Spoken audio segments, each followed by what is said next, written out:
আসসালামু আলাইকুম সুপ্রিয় দর্শক, আমি আবারও হাজির হয়ে গেলাম আপনাদের মাঝে নতুন আরেকটি কৃষিমূলক ভিডিও নিয়ে। আজকে আমি আপনাদেরকে দেখাবো চীনা হাঁস কি করে আপনারা পালন করবেন আর অল্প খরচে আপনারা কি করে কি খাবার খাওয়াতে পারবেন ওইটাও আমি দেখাবো।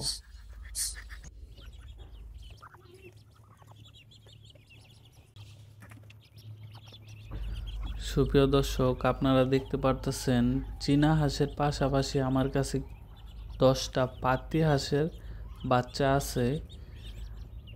আর আপনাদেরকে বলে রাখি, পাতি হাঁসের কিন্তু বেশি অসুখ হয়ে থাকে, চীনা হাঁসের কিন্তু একটু অল্প অসুখ হয়, যার কারণে আপনারা চীনা হাঁস পেলে বড় করতে পারবেন, কিন্তু পাতি হাঁসটা পালা একটু কঠিন। আমার এই ভিডিওতে দেখতে পারলেন পাতি হাঁসের কিন্তু একটা বাচ্চাও নাই, কারণ সবগুলা মারা গেছে।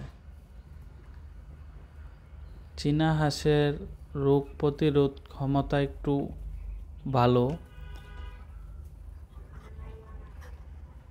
আর আপনারা দেখতে পারতেছেন আমি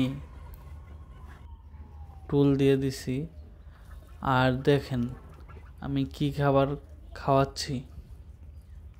এগুলা হচ্ছে আমার ফুলকপি গাছের পাতা, সেই পাতা দিছে হাঁসকে খাওয়ার জন্য।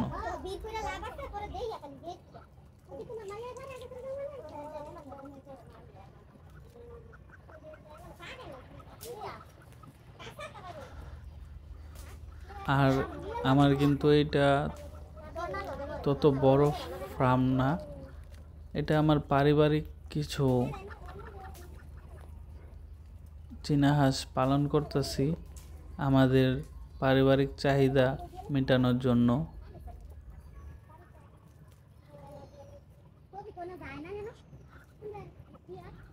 সুপ্রিয় দর্শক, আমার কিন্তু 2-3টা চীনা হাঁস ডিম পারতেছে। আমি কিন্তু পরবর্তীতে আপনাদেরকে ডিম সম্পর্কে কিছু ধারণা দেব। আর আমি কিন্তু চীনা হাঁসের বাচ্চা ফুটাবো, ডিমগুলা কমে দিব, ওই সম্পর্কেও আপনাদেরকে কিছু ধারণা দিব। তাই আপনারা দেরি না করে আমার চ্যানেলটা সাবস্ক্রাইব করে রাখবেন, পাশে থাকা বেল আইকনটি টিক দিয়ে রাখবেন, যাতে পরবর্তী ভিডিওগুলো আপনাদের কাছে চলে যায়।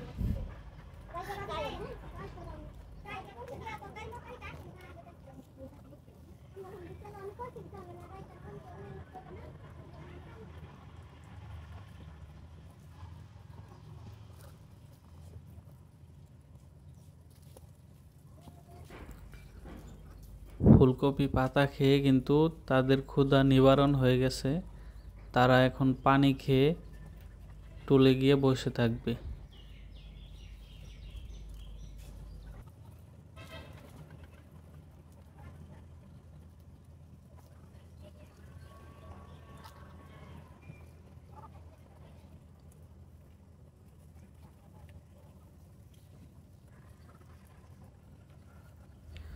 আমি সারাদিন এইটার ভিতরেই রাখি, এই এরিয়াটার ভিতরেই রাখি, কারণ সকাল 7টার দিকে এটার ভিতরে রাখি, সন্ধ্যা আবার তাদের বাসস্থানে নিয়ে যাই।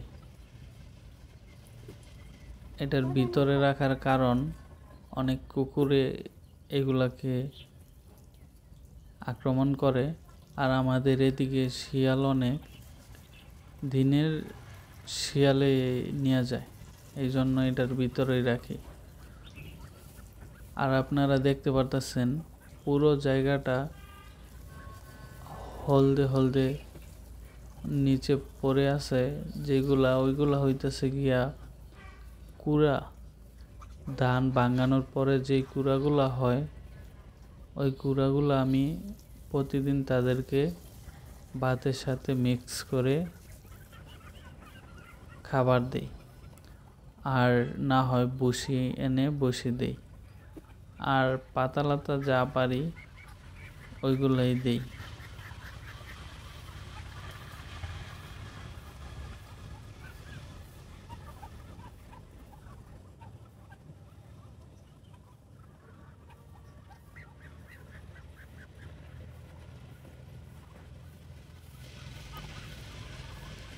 এই যে এই জায়গায় দেখতে পারতেছেন আমি ভাত আর বসি দিয়ে মিক্স করে দিছি, আর একটু অল্প পানি দিয়ে দিছি। এভাবেই আমি লালন পালন করি। এখন সন্ধ্যা হয়ে গেছে, তাদেরকে তাদের বাসস্থানে নিয়ে যাচ্ছি।